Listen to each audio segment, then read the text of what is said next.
Joe Biden shuffled forth from seclusion this afternoon for a rare solo press conference. You may have seen it. It's about as common as Puxatawny Phil emerging. In fact, according to statisticians who keep track of this sort of thing, it was only his second since taking office a full year ago. And by the end, you were wishing that Joe Biden spoke in public less often. The whole thing was awful. It was totally weird and embarrassing, not just to him, but to the country. At one point, Biden treated us to a stream of consciousness thoughts about his son's former employer. That would be a small, corrupt nation called Ukraine. Apparently, Ukraine's eastern border with Russia, unlike, say, our southern border with Mexico, is a sacred boundary created by God that must be protected at all costs, up to and including American lives. Why is that? Well, Joe Biden didn't say. The whole thing was confusing enough that we're going to spend some time unpacking it at much greater length on tomorrow's show.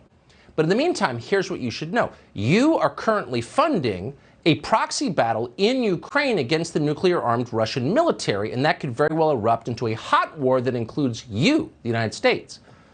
If nothing else, Biden made that very clear, so sleep well tonight. Then Biden bragged about himself, as he tends to do whenever he's awake.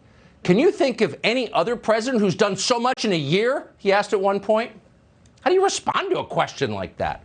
Biden didn't wait for the answer. Instead, he got mad at a reporter who dared ask him about COVID. Watch. Did you overpromise to the American public what you could achieve in your first year in office? And how do you plan to course correct going forward? Why are you such an optimist? Look, I didn't overpromise, but I have probably outperformed what anybody thought would happen. I outperformed. Well, it's true, actually. Outperformed, meaning more Americans have died from corona on my watch than under evil anti-science Cheeto man, which isn't easy, you dog-faced pony soldier. Stick that in your hat and smoke it. It got weirder from there. Biden talked about his so-called voting rights legislation, which only Nazis oppose. Without that legislation, the next election will almost certainly be fraudulent, rigged, illegitimate, stolen. See how that works? If you complain about an election after the fact, you're an insurrectionist. The Justice Department may indict you for sedition. But if you complain about an election ahead of time, preemptively, then you're a civil rights leader. There's a difference, Mr. Man. Learn it, love it, live it. Biden went on to boast under his steady, wise leadership, peasants in this country have gotten, quote, raises.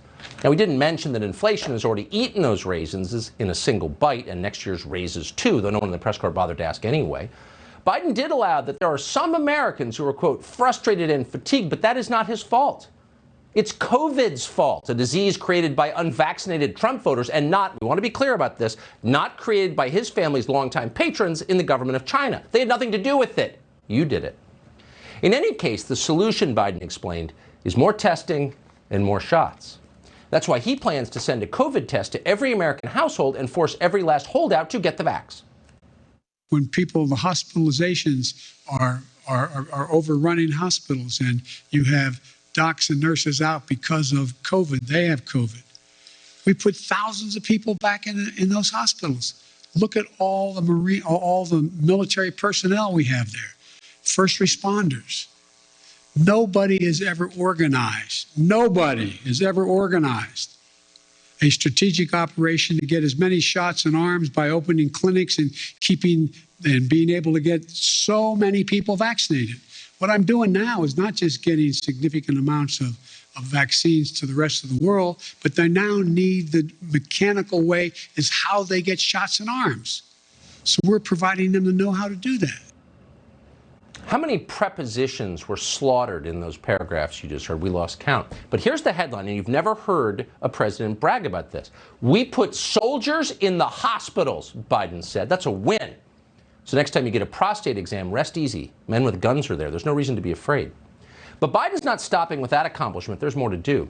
Joe Biden's next goal is to vaccinate all 8 billion people in the world by force if necessary. And of course, we may need soldiers for that too.